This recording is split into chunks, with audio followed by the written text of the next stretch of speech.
Hi, good evening, everyone. Welcome to our 2021-22 budget season. This is our first meeting. We're going to start with the Pledge of Allegiance to the flag. I pledge allegiance to the flag of the United States of America and to the republic for which it stands, one nation, under God, indivisible, with liberty and justice for all. All right, thank you, everyone. I first want to introduce our budget co-chairs, Mrs. Mary Nardolillo and Mr. Ron Vondell will be co-chairing our budget activities. Both of them are seasoned, outstanding budget experts. And so they will be carrying meetings forward from Monday on. For tonight, I'm going to introduce Mr. Kaur, and Mr. Kaur is perhaps going to give us a budget overview along with Mr. Hoot. Yes, thank you very much, Mrs. Harrison. So tonight really is the intent of tonight's meeting really is to provide a very broad and brief overview of the 2021 budget. Certainly when we start our community budget presentations on Monday, March 1st, we will be delving into topics in more depth and detail. And, typically on that first night, we provide context and overview, and we're going to be doing some of that, and we'll be going deeper into it on that night. But for the board's purposes here, we wanted to have this brief overview tonight for 2021. Budget projections and 21-22 for budget development.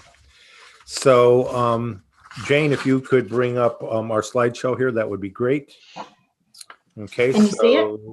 There you can see Yep, it. we're good. And so let's go to the next slide, please. And so, basically, I think, that first slide there describes what we know and what we need to plan for. I think those are the critical components here. So when we take a look at that first slide here and look at where we are for 21-22 and provide the context there. And so, Jane, if you could go to that one, that would be great. Thank you. I think we have some optimism to project. And so I will be deferring here to Mr. Hoot from time to time here. But when we look at our 2021 budget performance, we do have some good news to report. So initially, when we were in our budget season last year, and our budget season was quite different from what we usually experienced. We had our first few meetings there in March. And then we went into shutdown, and really the whole state budget process stalled at that point in time. We got back in motion in April and May, but with the pandemic, we were facing the prospect of the fact that our state aid could be reduced during the year, that there could be a potential further reduction of 20%. So we budgeted for that. We planned for that. And what we are happy to report is that those reductions are unlikely to materialize. And as a matter of fact, we are optimistic, and right now are projecting a positive $880,000 surplus. That's good news that we have. And there are some assumptions that we've based that on. So we are assuming that all our equipment budgets are fully expended. If they're not, that could grow. There are advantages at times to so-called buying ahead, realizing savings and advantages to doing that. But, we have factored in the full expenditure of our equipment budgets. Contractual and supplies essentially remain unencumbered. Unencumbered balances remain unspent, and we receive all state aid. And we are confident that we will be receiving all our state aid. Other factors that have to be concluded here would be bargaining unit agreements, COVID expenses, which have exceeded what we budgeted for, but we've also factored that in. School lunch fund, which is not doing as well as it normally would, and property tax refunds, which are more abundant this year than they have been in the past. But, and again, what we say, if all of the above is not favorable, it could create a $2 million budget deficit. We believe that is not going to happen, however. Scott, do you have anything you want to add at this juncture? Just a couple of things, Mr. Cork. Good evening, everyone.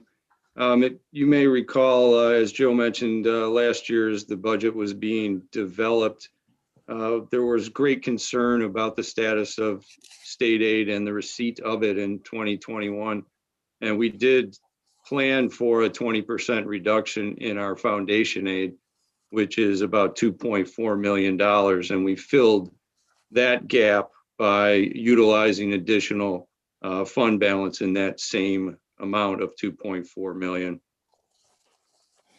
The factors that, and just one other point on state aid, as we got into this school year, this fiscal year, there was still great concern about the status of state aid, especially given that school districts began experiencing a 20% withholding. It was called the withholding, not a reduction, right off the bat as we got into this fiscal year. Great certainty continued through the first half of the year until news started to come from the department, the Division of Budget, and from the State Education Department that the withholding was eventually going to be funded and provided to districts, and there would not be a reduction in state aid as originally thought might be a possibility. Those are clearly good news. The school lunch fund continues to be a concern. School lunch funds need to be kept whole by the general fund if they're not able to run at least a break-even point. We budgeted in this current year $50,000, which was intended to represent what was deemed as quote unquote bad debts of the school lunch fund. But as we proceeded through the end of last fiscal year and this year, school lunch funds will again struggle to break even, and we may find ourselves in the general fund in a position to devote greater resources to the school lunch fund. In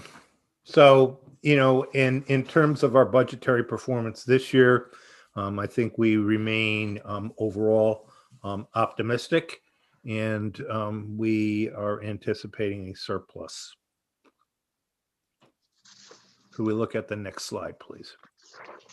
So when we look at the 21-22 budget outlook, so the executive budget proposal, when we review North County's allocation, North County shows an increase in state aid, but I think the cautionary tale is that the executive budget proposal relies extensively on federal dollars. And that is from the two stimulus packages that have come forward. We had the stimulus package of December and the anticipated stimulus package that we really don't know what the impact of that is the one that is currently in Congress right now and awaiting approval. But the December approval has had a significant impact on our budget here in New York State.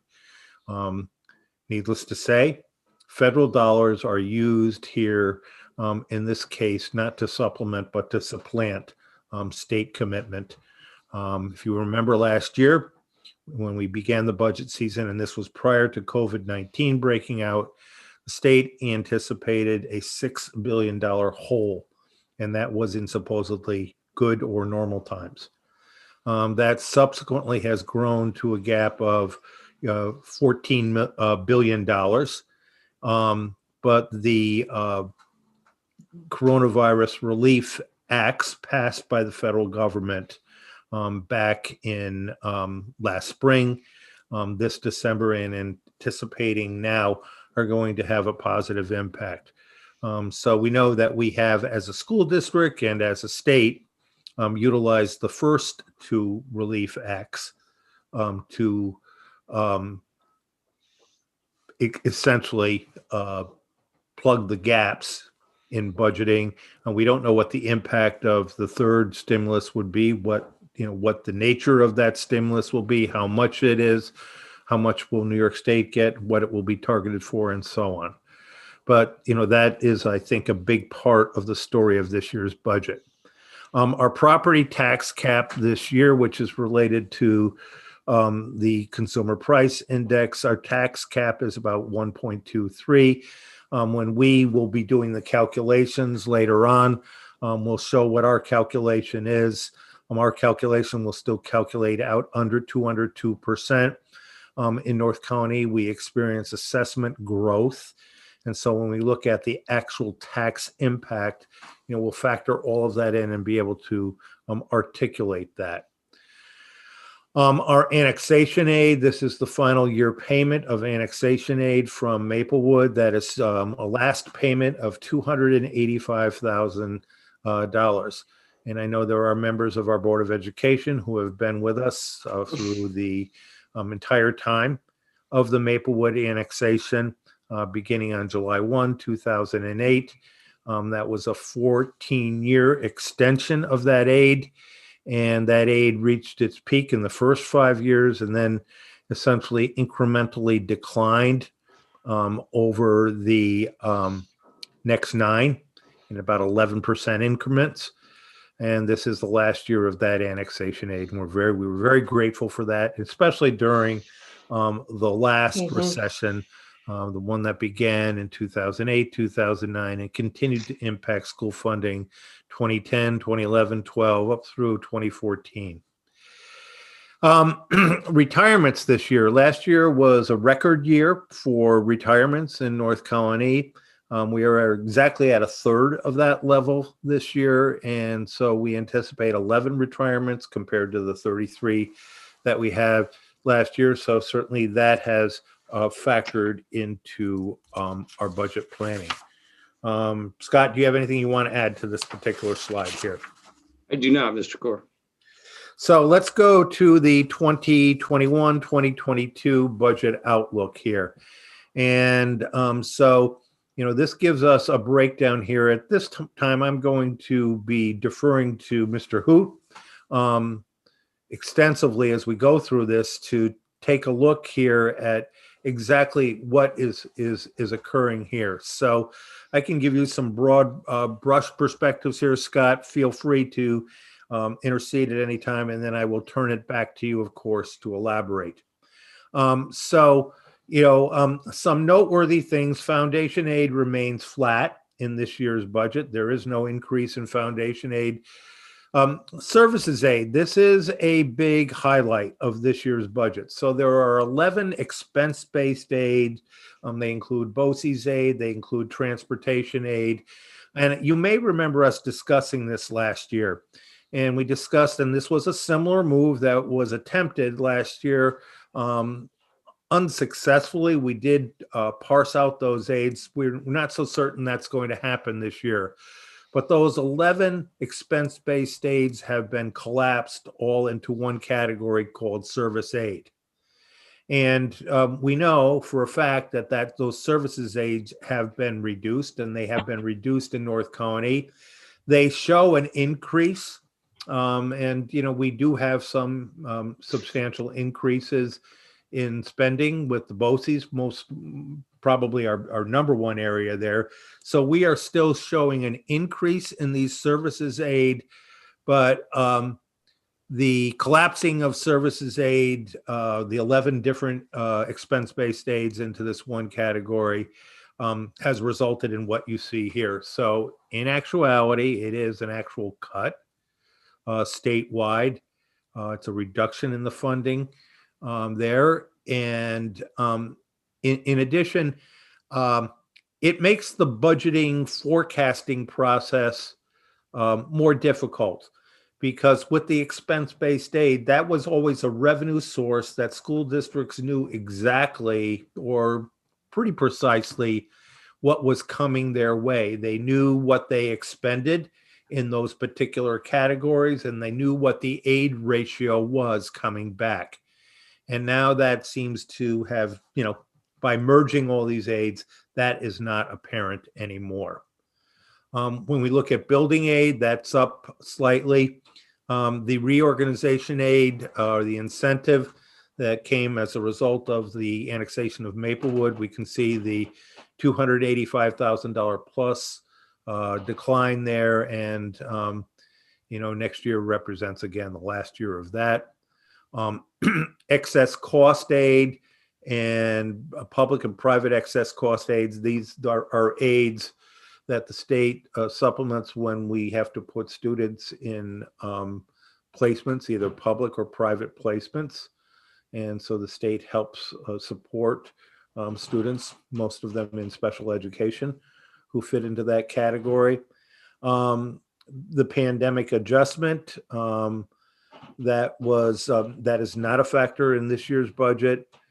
Star payments, I think now is my time. I will be deferring to Mr. Hoot here to talk about the pandemic adjustment, the star payment, and the local district's funding, because I think this is where we get into some complicated shifting of funding, but you can begin to see that the state's commitment has been dramatically reduced and really supplanted by commitment from the federal government from the coronavirus relief acts that have been passed here, and particularly the one that was passed in December. So, Scott, you want to talk about the pandemic adjustment, what is happening with STAR and the local district funding adjustments here? The STAR inclusion in the state aid runs historically has never occurred. STAR payments are not considered state aid. They aren't accounted for as such, and their inclusion in the executive budget was and is curious. And the local district funding adjustment, or the take back or reduction of state aid as a balancing factor, for many school districts looks and is in the exact same amount as the STAR payment. So if you were to look statewide at all of the districts' state aid runs, you would see that in most cases it's identical to the STAR amount. And the reduction is made by the lesser of the STAR amount or the federal stimulus dollars, which is the $5.6 million number below. What would happen to STAR going forward? If it were to really be considered as an aid is unclear. Will districts still receive the quote unquote STAR revenue? As far as we know, yes. But again, what does that mean for the future of the STAR program? Unclear at this point. The federal, let me stop there and just highlight the state subtotal so you can compare and contrast the state allocation and what it would mean absent the federal stimulus dollars. If you go over to the far right, you can see the difference year over year is a reduction of $3.5 million in state funding, only to be supplanted by the $5.6 million of federal dollars. And the federal stimulus dollars, as Mr. Kaur indicated earlier, is a result of the December 2020 federal stimulus package, not anything that is currently going on in negotiations with a third stimulus package, if you will. And those funds, in our case, is $5.6 million as a result of using a Title I based distribution formula on a proportional basis statewide for each district. So when we come down to a bottom line, you might say that doesn't look all that bad. But again, the caution is that $1.5 million increase only occurs as a result of $5.6 million of federal stimulus dollars. And obviously that's a really large percentage of the total aid package, thereby giving us great concern as we go forward into the next year and the year after.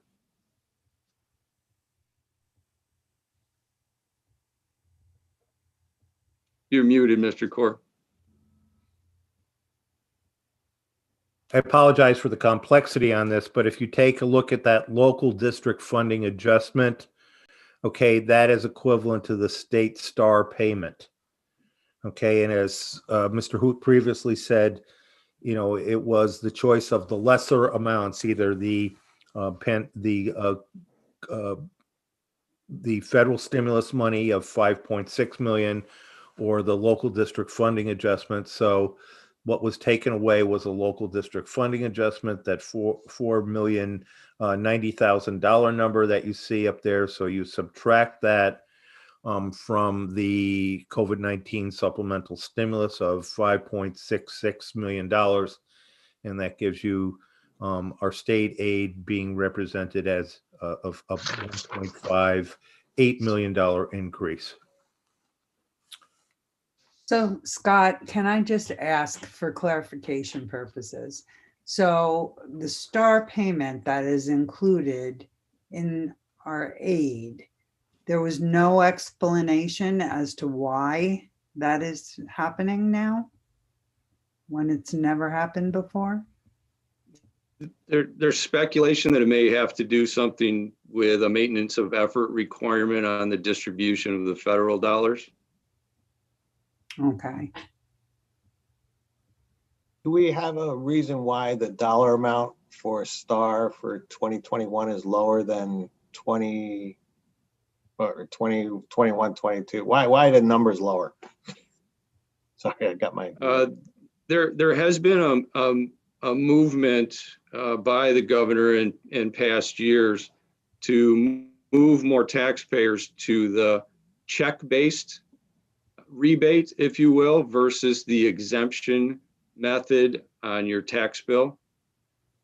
So it likely represents the move of more taxpayers receiving the check as opposed to the exemption on the tax bill, which then is paid to school districts. So it's more of the public is confused and is not signing up for it, and so they have to spend less. Is that what we're doing? Not necessarily. It's in one method, the exemption method, the state pays districts directly based on the application they make based on the tax rolls. The other method is when the taxpayer receives a check in the mail directly for the value of their STAR payment. So the school district's out of the loop, if you will, in that check-based method. Yeah, one method reimburses the school district, the other one gives you a check. You pay your taxes in full, but you get a rebate check, if you will. Yeah, that's something that started a couple of years back, correct? Yes. For people that purchase homes a few years back. 2017, wasn't it, Scott? I believe it was in 2017. Scott, I just have a question. Can you explain one more time? I didn't quite understand what's the reasoning why we're not getting the STAR payment? We will get the STAR payment. Oh, We will get our STAR reimbursement. oh, okay. But it's just, I see that there's a difference, the $186,000 difference. And Right? that's solely a function of the taxpayers that have the exemptions for both the basic and the enhanced STAR. Okay. But the districts are kept whole. We're not harmed in that regard.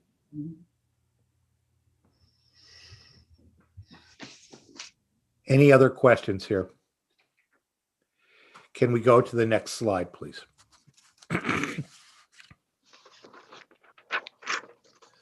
So this presents the state outlook here. So these are the executive budget proposals. So on paper, okay, what is represented in the executive budget is a $2.1 billion overall increase in state aid. But that is attributable to a $3.8 billion increase in federal stimulus funds. Okay, so that is where it's coming from. The 2.1 is the net of the local district funding adjustment that reduced aid by 1.35 million, and the services aid. Okay, so remember we talked about our services aid, and essentially where it was the formula basically reimbursed you on what you spent in those 11 categories. Now that has been reduced overall by $400 million. Those 11 service-based aids are all lumped into that generic category of services aid. This state budget assumes a $6 billion in new stimulus funding, and that's tracing back to the December stimulus funding. Governor Cuomo has requested $15 billion in new stimulus funding. One of the latest things I heard was that the the bill that is currently being considered in the Congress would bring in around somewhere north of 12 billion to New York State. Again, we are not clear how that would impact state aid to schools. The vast majority of the December $6 billion went to schools. Foundation aid, as you can see, is flat for the second consecutive year. And transportation aid, there was, concerns that schools would not be allotted any transportation aid as a result of 2020. But during that time, of course, schools delivered meals, instructional materials, internet access. So we will be, those expenses will be allowed by the state. Again, this is a major facet of this particular budget. Services aid consolidated now, the 11 expense-based aid. The big ones there are BOCES aid and transportation, and the STAR program changes. So Scott has mentioned that moving more to a check-based versus a tax bill credit. And again, what that means right now is that you, the homeowner or the business owner, pay your state taxes in full. The state then supplies you with a check to make up the difference if you are qualified for STAR. Previously, you got the credit directly deducted on your tax bill. Scott, do you wish to add anything more to this? No, Mr. Gore, all set. So let's look at the next slide, please. So there are other concerns and considerations that we have out there. So, I think it's logical when you take a look at national trends, people working more from home, people traveling less. And this was a trend really that started before the pandemic and was accelerated exponentially by the pandemic. So many commercial properties, and Colony has an abundance of such, are seeking assessment relief right now. So in the case of North Colony, we have 36 cases in front of us. That represents a value of $170 million in assessments. They are seeking reductions to 60 million. 42% of them are overrepresented by commercial. 170 million is 12% of that total. And the equalization rate has dropped from 67.5% in 2016 to a likely 59.5% in 2021. Board has probably seen, the number of tax certs coming across for approval. So, and that is a process that undergoes litigation. Once the decision is rendered, we are obligated to make the payment if there is relief that has been granted. Our pilots, we had $490,000 in pilots, and that's dropping to approximately $215,000 in 21-22. We will be exhausting our annexation aid. We have to factor in, and Scott can talk briefly about this, our debt service, our building aid, and how we're going to time that. There's strategy that is involved in that. Right now, the New York State budget, and particular education budgets in New York State, are relying on federal funding. And so looking out, if that federal funding is not existent next year, and that would be school year 22-23, we would be facing a fiscal cliff. So we have budgeted more fund balance and reserves, and it's likely that we will not have to dip into that. And perhaps we can even add to that, which is a good thing, because we are approaching a time where we may have to rely on that to support and to continue the quality of service that we give within the district. Wages and benefits, always an unknown. We can control that to some extent in North Colony, but there are external factors such as the performance of investment markets that regulate our contributions to retirement systems. The instructional model, and that is, again, we are at a time here where when we say, well, what will the instructional model will be? And the best answer that I can give will be, it depends. It depends on whether we're required to do 6 feet of social distancing next year or not. If that requirement is in place, we will have to have a configuration similar to what we've had this year. Maybe not identical to that, and we would certainly look at other forms there. But the fact of the matter is that at 6 feet of social distancing, we can accommodate about 4,500 of our students at once, not the nearly 6,000 that we have. So that's important to know. We are hopeful that, we may approximate normal capacity next year, but right now we do not have definitive guidance on that. And then, of course, the school lunch fund is a variable in terms of, what state contributions will be, federal contributions, and exactly what we will be charging our students. Mr. Hoot, do you have anything you want to add to this slide here? Just a couple of points.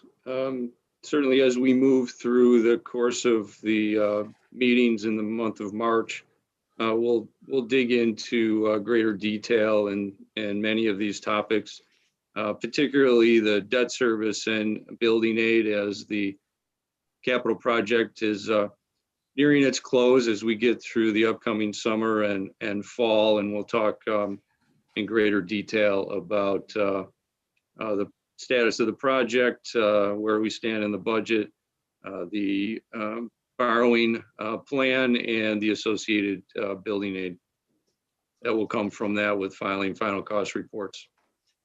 And secondly, with such great reliance on federal funding, the fund balance and reserves that are managed, maintained, and utilized in balancing budgets in this time is of great importance. And we'll certainly be taking a look and talking more about that in the coming meetings.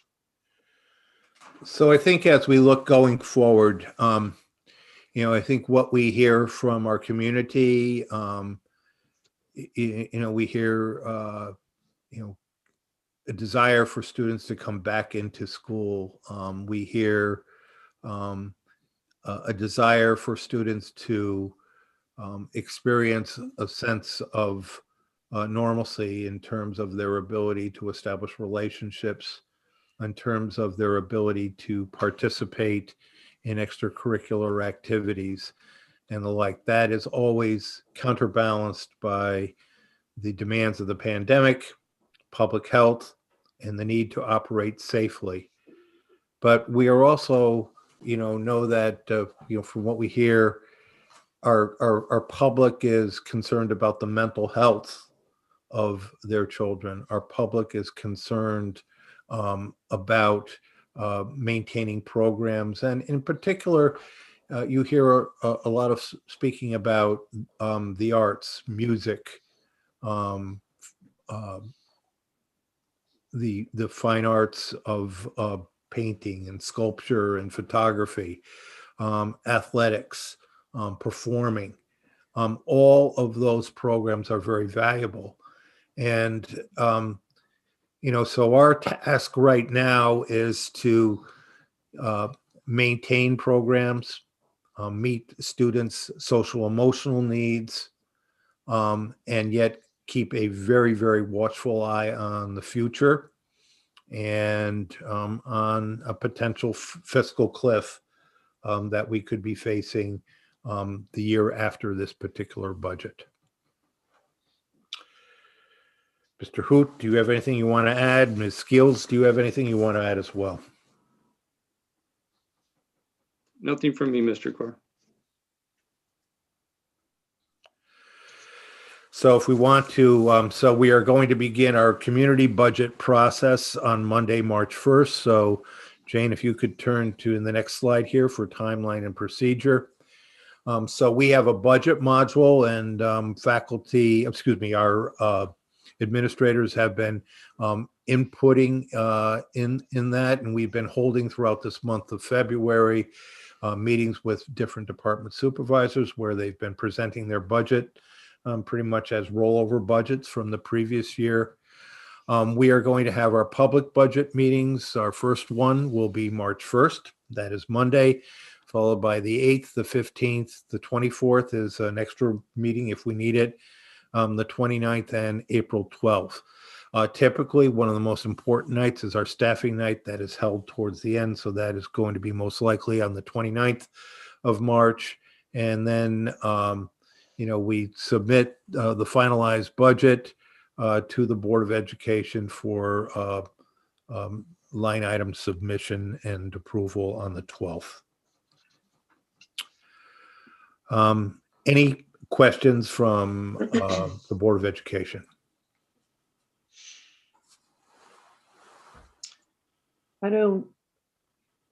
I can't see any hands from Yeah, can we? my vision, Oh, so there we There go. we go. now I can. There we go. Does the board have any questions for Mr. Hoot or Mr. Corr? I think Well, it Mr. looks like Johnson up Sam there. has one. Mr. Johnson?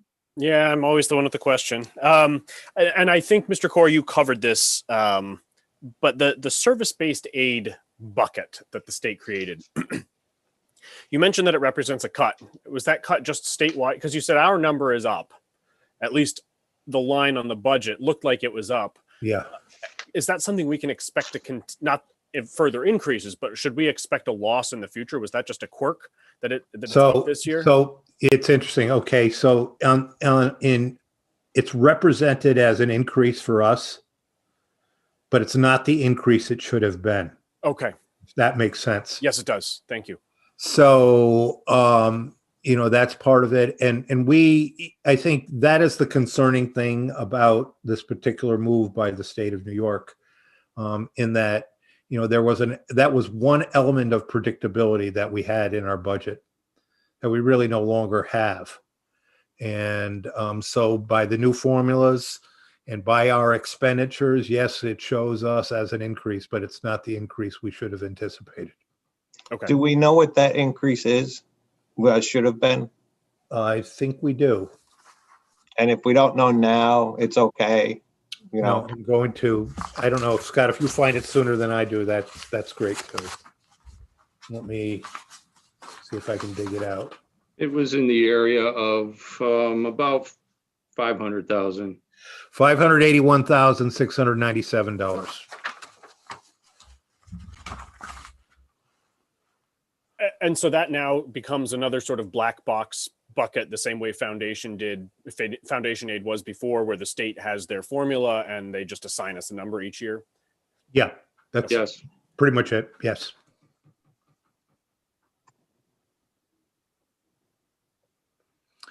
Any Anyone other else? questions? Any other questions? I don't see any hands up, Mr. Core. So I guess we can call it an evening. And I want to thank you, Mr. Core, for your efforts, and Mr. Hu as well. And we look forward to seeing everyone on the 1st of March, which happens to be Monday night. And so thank you all, and we'll see you then. Thank Have a you. good Thank evening, you. everybody. Everybody have a good night. Yep. Sweet dreamies. Take care. Yep. Be well, night. everybody. Be Bye-bye. well. Yep. Bob. Don't forget about Bob. In the basement. Good night. Night.